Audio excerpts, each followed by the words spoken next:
Welcome to Sophie Daddy's channel. Something huge is happening in the world of business. Warren Buffett, at 95 years old, has just released his final letter as CEO of Berkshire Hathaway. And this really signals the end of an era that has spanned 6 decades. I'm going quiet. Just 3 simple words. But with those words, a 60-year tradition where investors hung on every single thing Buffett said in his annual letters, well, that tradition is officially over, and it's setting the stage for a totally new era at one of the world's most iconic companies. Okay, so let's really dive into this. What did Buffett's final letter actually say? Because it's way more than just a goodbye. It's part personal reflection, part a little philosophical, and honestly, part a strategic blueprint for what comes next. When you break it down, Buffett's final message really has 4 key themes. First, he's not just retiring. He's making a very strategic shift in his role. He's also looking back on his life and his success. He's taking one last shot at the kind of corporate behavior he can't stand, and, this is crucial, he's doubling down on his promise to give it all away. Buffett frames his entire incredible life with this real sense of humility. He doesn't just say, "Hey, I was brilliant." He credits his luck. He even talks about a near-death experience back in 1938, where a bad stomachache almost took him out before an emergency surgery. It's just this powerful reminder that so much of success is simply being in the right place at the right time. And wow, he does not pull any punches in his final critique. He takes a direct shot at what he calls the look-at-me-rich culture and the just out-of-control greed of modern CEO pay. You can really see this as a final guardrail he's setting for Berkshire's future board. The message is crystal clear. Don't you dare let that culture in here. So, if the Oracle is going quiet, who's in charge now? I mean, this has been the billion-dollar question for decades, right?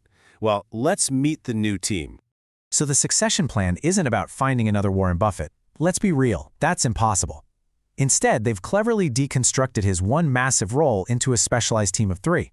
You've got Greg Abel running the businesses, Combs and Weschler managing the stock portfolio, and Buffett himself sticking around as the guardian of the culture. For anyone who's an investor, this might be the single most important sentence in the entire letter.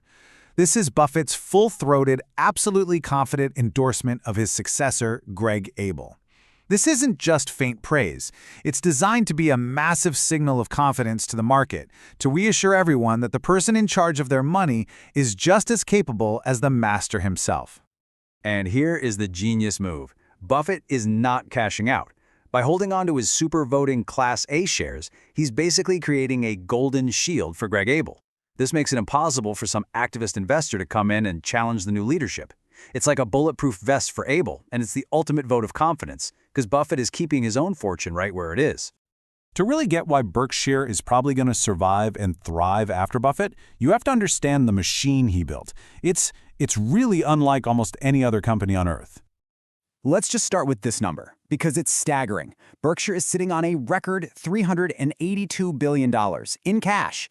Now, a lot of people look at that and see a problem, like it's dead money, but that is not how Berkshire sees it. This isn't a weakness, it's an offensive weapon. It's a mountain of dry powder, just waiting for the next market crisis so they can be greedy when everyone else is fearful. Okay, seriously, if you only remember one thing from this entire explainer, make it this: insurance float. It is the secret weapon that powers the entire Berkshire empire. Just think about it. When you pay your Geico premium, they get to hold on to your money and invest it for themselves before they ever have to pay out any claims. It's basically a massive loan from all of us policyholders to Berkshire. And the best part? It's interest-free. And the scale of this secret weapon is just immense. We're talking about $175 billion. This is the low-cost financing that has fueled decades of massive acquisitions, everything from Coca-Cola stock to the entire BNSF Railroad. This whole structure makes Berkshire fundamentally different from, say, a mutual fund.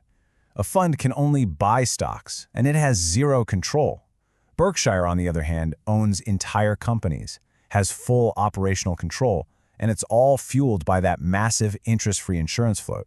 So its value comes from the real earnings of its businesses, not just stock prices going up and down. All right, so now we get to the crucial question for any investor. With the Oracle going quiet, what happens next? Is Berkshire still a smart place to put your money? This is it. This is the question that's haunting the market. For decades, you paid a premium for Buffett's genius. Now that he's stepping back, what are you actually buying? And this chart really shows you why people are worried. Since the announcement, Berkshire stock has fallen almost 12%, while the broader market has surged over 20%. I mean, that stark difference is the heart of the argument for selling right there.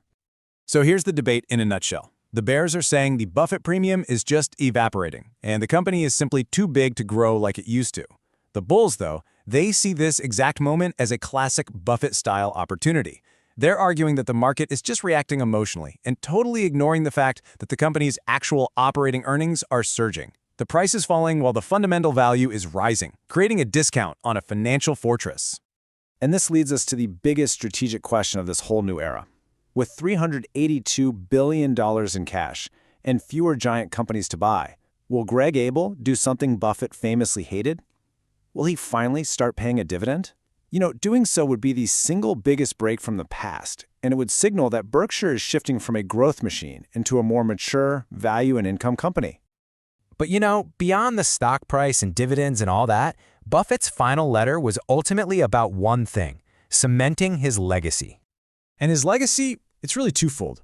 First, there's the compounding machine. That's Berkshire Hathaway itself, and he's handed that to Greg Abel. But second, and just as important, is the distribution machine, his plan to give away every single dollar that first machine ever created. And that job, he's handed that to his children. And this is the final crucial point. Most empires are built to create a dynasty, right? Well, Buffett spends 60 years doing the exact opposite. He built the world's greatest wealth creation engine, and his final act is to make absolutely sure his family does not inherit it. His fortune is going to charity, not to his kids. His legacy isn't just about making money, it's about the deliberate, radical act of giving it all away, creating the world's first great anti-dynasty.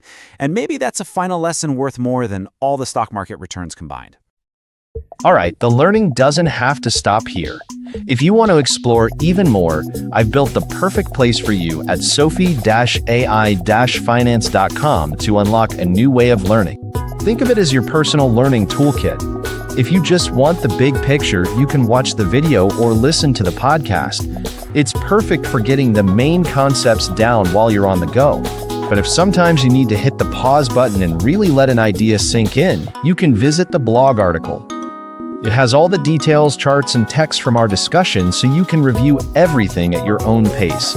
And for those of you who want to see all the math, data, and the complete nitty-gritty behind the analysis, well, I've got a full research paper waiting for you, so you can really dig into the details and see how everything works under the hood. It's all there, all for you. And hey, if you have any ideas for new topics about finance and AI you'd like me to cover, please leave me a message. Thanks for tuning in, and I'll see you in the next video.